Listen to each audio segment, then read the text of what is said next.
The Boston Common, along with the adjacent public garden, comprise approximately 75 acres. It's a place where you can see animals frolic, children play, and tourists stroll.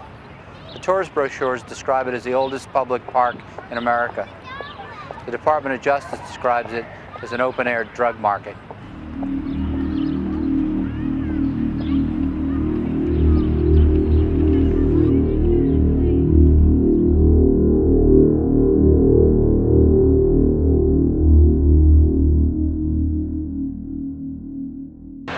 It was August 10th, 2005, in the middle of rush hour. I observed a man in the Common assaulting a woman and decided to physically intervene. The cops told me the man was a drug dealer and the woman was probably his crack whore. By the time they arrived, the woman had run off and I had suffered a permanent injury to my left eye known as a floater, an irritant in your field of vision. Regarding my floater, the doctor offered this advice: make friends with it because it's not going away. Thinking about it later, I realized the drug addicts, the homeless, the dispossessed, all those who I tried to avoid until that day, were like floaters in the eyes of society.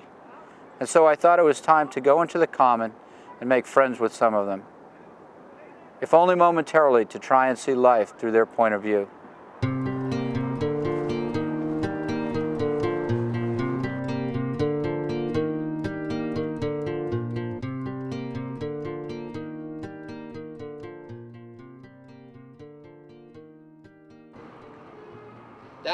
Why do you wear that? I mean, why did you get that? Kirk Kerkering, Greenspun, Mayhew, John Roselli, Edward P. Morgan, and Morris B. Moe. I had to stand in front of them when I was 9 years old, lift up my t-shirt, turn around slowly so they could look at the bruises on my body. They said, this is a piece of negotiable merchandise, it's all bruised up. Hughes finds out this, we're not going to get $300.8 million toward the War Department. That's amazing. So tell me more, where are you from? San Francisco Bay Area.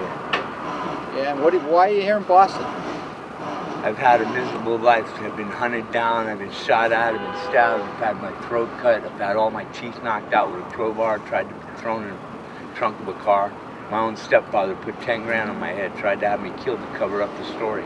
Tell me, what do you feel like? What are the people, how do you get treated here in the Common area? By the locals, the people who are going to school here? It's no different wherever you go in the United States. People either evade you or they're friendly with you. They just want to help, and other people don't care. They'd rather treat you like the plague and stand off. How's the St. Francis House here in Boston? St. Francis has been nice to me. It has.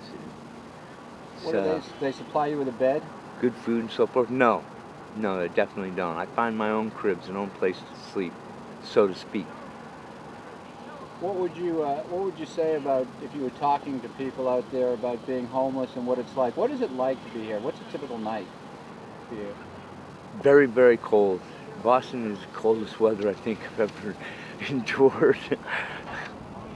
Yeah, so at night, what will you do when you leave here tonight? Explain that to me. Well, when I leave here tonight, it'll be with some cigarette money, food money, basics, that I need. And I'll go find a nice doorway with some cardboard and insulate the flooring of it. Get my blanket out of stash. What kind of place is it you're going to look for? Oh, I have a place, doorway, in Charlestown. You said to me earlier that you had a drinking problem, is that correct? No, I don't. Let me ask you, you seem like a very bright man. What's your education? Where did you go to school? I went to the 11th grade and that was it. My father was a non-denominational numerologist, sociologist. He studied every race, creed, color, language, and religion. He read the Bible in the dictionary from cover to cover several hundred times before he died. Hughes was no fool. He was a very intelligent man. Your dad is Howard Hughes? Right. My real father. Are you happy? I'm happy with being left alone. I quit pushing the Howard Hughes thing because all it did was bring me trouble and damn near death. I've been threatened not to force a DNA test between me and Susan Hughes of Carson City, Nevada.